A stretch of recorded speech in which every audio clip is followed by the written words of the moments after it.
Friends, good morning. మీ Asha kitchen స్వాగతం. ఇవాళ ఏం చూపిస్తుంది ఆశ అనుకుంటున్నారా? ఉప్మా ప్రీమిక్స్ అండి. ఇది చాలా చాలా బాగుంటుంది. చాలా హెల్దీ రెసిపీ బ్రేక్ఫాస్ట్ కోసము.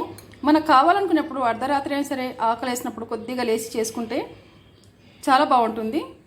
ఈ ఉప్మా ప్రీమిక్స్ ఎలా చేస్తారు, దీనికి కావాల్సిన పదార్థాలు ఏంటి, ఇది ఎన్ని రోజులు నిల్వ ఉంటుంది, ఇప్పుడు మనం వీడియోలోకి వెళ్ళి చూసిద్దాము. ఇది 2-3 నెలల వరకు నిల్వ ఉంటుందండి. పైన పెట్టుకోవచ్చు. ఫ్రిడ్జ్లో పెట్టుకుంటే ఒక 6 నెలల పాటు నిల్వ ఉంటుంది. అసలు పాడవదు. చేసుకునే విధానం నీట్గా చేసుకుంటే, తడి అంటకుండా చేసుకుంటే చాలా బాగుంటుంది. చాలా రోజులు నిల్వ ఉంటుంది. ఉప్మా ప్రీమిక్స్ కోసం కావాల్సిన పదార్థాలు ఇప్పుడు మనం వీడియోలోకి వెళ్ళి చూస్తాము. ఉప్మా ప్రీమిక్స్ వీడియో మీకు నచ్చినట్టయితే మా ఛానల్కి లైక్ చేయాలి, షేర్ చేయాలి, సబ్స్క్రైబ్ చేసుకోవడం అసలు మర్చిపోవద్దు. మీరు కామెంట్ చేసి చెప్పొచ్చు నాకు మీకు ఎలా నచ్చింది అనేది. ఓకేనా ఫ్రెండ్స్? ఇప్పుడు రెసిపీ చూసేద్దాం. చలో ఫ్రెండ్స్, ఉప్మా ప్రీమిక్స్ కోసము 1/2 కిలో ఉప్మా రవ్వ, జీలకర్ర 1/2 టేబుల్ స్పూన్, మినపప్పు శనగపప్పు 1 టేబుల్ స్పూన్, ఆవాలు 1/2 టేబుల్ స్పూన్, పచ్చిమిర్చి 4 సన్న తరుగు, కరివేపాకు, ఎండుమిర్చి, కారం తగినంత, గుప్పెడు పల్లీలు, గుప్పెడు కాజు, 1/2 కప్పు నూనె, రుచికి తగినంత ఉప్పు, 1/2 టీ స్పూన్ పసుపు. ముందుగా స్టవ్ వెలిగించుకుందాము. నూనె వేసుకోవాలి. ఫ్రెండ్స్ చూసారా, నూనె వేడైంది. పోపు గింజలు వేసుకుందాము. జీలకర్ర వేసుకోవాలి,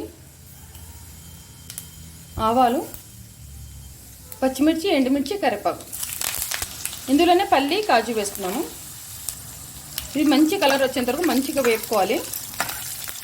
ఉప్మా ప్రీమిక్స్ కోసము ఇది చాలా టేస్ట్గా బాగుంటుందండి. ఇలా వేయించి వేసుకుంటే పల్లి, కాజు మనకు ఎన్ని కావాలంటే అన్ని వేసుకోవచ్చు. ఎవరికైనా సరే ఇలా చేసి పెట్టుకుంటే పక్కగా 3 నెలలు నిలువ ఉంటుంది. 2-3 నెలలు నిలువ ఉంటుంది. ఇది పైన పెట్టుకోవచ్చు. ఫ్రిడ్జ్లో పెట్టగానే అవసరం ఉండదు. ఫ్రిడ్జ్లో పెట్టుకుంటే ఇంకో 6 నెలలు నిలువ ఉంటుందండి ఉప్మా ప్రీమిక్స్. ఇవి బాగా వేగాయి. ఇందులో రవ్వ వేసుకున్నాను. ఇప్పుడు 1/2 కిలో రవ్వ తీసుకున్నాను. ఇందులోనే రుచికి తగినంత ఉప్పు వేసుకోవాలి. పసుపు మీకు ఆప్షన్ అండి. పసుపు వేసి పెడితే అసలు పాడవదు. పసుపు, ఉప్పు 2 కలిపి పెట్టుకోవాలి. పెట్టాను. ఇవి బాగా కలుపుకుందాం. ఇప్పుడు బాగా వేగాలి రవ్వ. ఫ్రెండ్స్ చూసారా, మంచి కలర్ వచ్చేసింది. మంచిగా వేగిపోయింది రవ్వ. చూడండి, బాగా వేగిపోయింది కదా. ఇప్పుడు ఒక గిన్నెలో తీసుకొని బాగా చల్లార్చుకోవాలి. చల్లారిన తర్వాత ఒక గిన్నెలో తీసేసుకుందాం. ఇప్పుడు వేగిపోయింది కదా. ఫ్రెండ్స్ చూసారా, ఉప్మా ప్రీమిక్స్ రెడీ అయిపోయింది. ఇది ఒక చల్లారిన తర్వాత గాజు బాటల్లో వేసి పెట్టుకోండి. 2-3 నెలలు నిలువ ఉంటుంది. ఫ్రిడ్జ్లో పెట్టుకుంటే 6 నెలల పాటు నిలువ ఉంటుంది. అసలు పాడవదు. బ్యాచిలర్ వాళ్ళకైనా సరే, స్టూడెంట్స్కైనా సరే, ఎవరికైనా సరే ఇలా చేసి పెట్టి పంపించండి. హ్యాపీగా ఎప్పుడు కావాలనుకుంటే వాళ్ళు. ఏం లేదండి, సింపుల్గా దీంట్లో ఇప్పుడు మనం ఒక 1/2 కిలోమైనా నేను చూపించాను కదా. మీరు ఎక్కువ కావాలంటే ఎక్కువ చేసి పెట్టుకోవచ్చు. కాకపోతే ముందు ఉప్పు వేస్తాం కదా, దానికి తగినట్టుగా తర్వాత చూసి ఉప్పు వేసుకోవాలి. మనకు కాస్త వేడినీళ్ళు మరగబెట్టి వేడినీళ్ళలో వేసుకుంటే మనకు కావాల్సినంత ఉప్మా ఎంత కావాలో అన్నీ కొద్దిగా ఉప్మా రవ్వ వేసేస్తే రెడీ అయిపోతుంది. ఉప్మా రెడీ. సరేనా? నచ్చిందా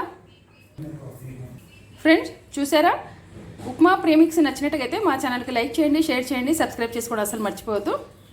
పక్కన ఉన్న బెల్ క్లిక్ చేయండి. ఆల్ అనే ఆప్షన్ వస్తుంది. నేను పెట్టిన కొత్త వీడియో మీకు నోటిఫికేషన్ వస్తుంది. ఓకేనా ఫ్రెండ్స్? బాయ్.